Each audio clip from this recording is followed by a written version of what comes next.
क्या बात है बहू, काफी थकी थकी लग रही हो। तबीयत तो ठीक है ना?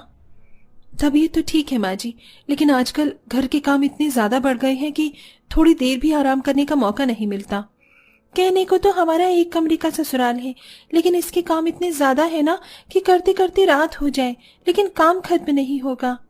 तुम तो अच्छे से जानती हो कि इस एक कमरे के घर में 8 लोग कैसे रह रहे हैं।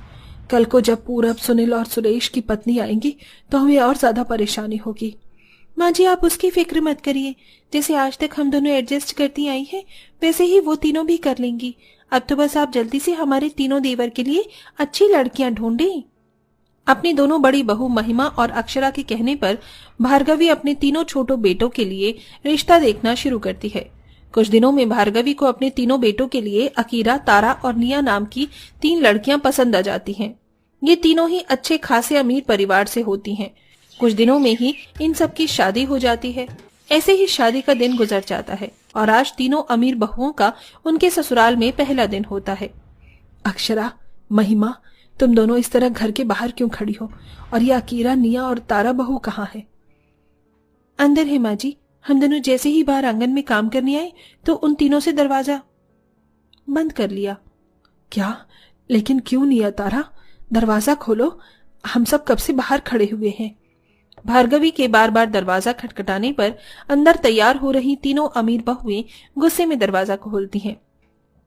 क्या है, अब हम चैन से तैयार भी नहीं हो सकते हैं क्या? लेकिन बहू, ऐसे महिमा, अक्षरा बहू को कमरे से बाहर निकालना ठीक थोड़ी ना है। प्राइवेसी नाम की भी कोई चीज होती है ना जाने क्या सोचकर हमारे पिता ने हमारी शादी इस एक कमरे के घर में कर दी। 2 मिनट की प्राइवेसी भी मिलना दुश्वार हो गया है।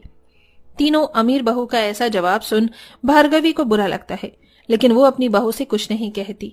ऐसे ही रात हो जाती है। खाने में दोनों गरीब बहू दाल चावल बनाती हैं, जिसे देख तीनों अमीर बहुएं, ये क्या गरीबों वाला खाना बनाया है तुम दोनों ने, हमें नहीं खाना ये। अकीरा, खाने का इस तरह अपमान मत करो, आखिर बुराई क्या है दाल चावल में? ये कुत्तों का खाना कुत्तों को ही खिलाओ ना कि हमें। इस एक कमरे के ससुराल में अब तो हमें अपनी मनपसंद का खाना भी नहीं मिलेगा। उन तीनों का ऐसा बर्ताव घर में किसी को भी अच्छा नहीं लगता।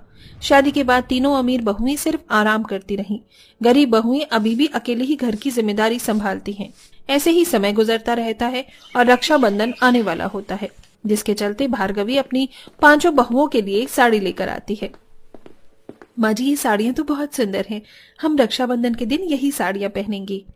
निया, तारा, अकीरा बहू, तुम तीनों को साड़ियां पसंद तो आई ना? ऐसी साड़ियां तो हमारे घर की नौकरानी भी नहीं पहनती, तो आपने कैसे सोच लिया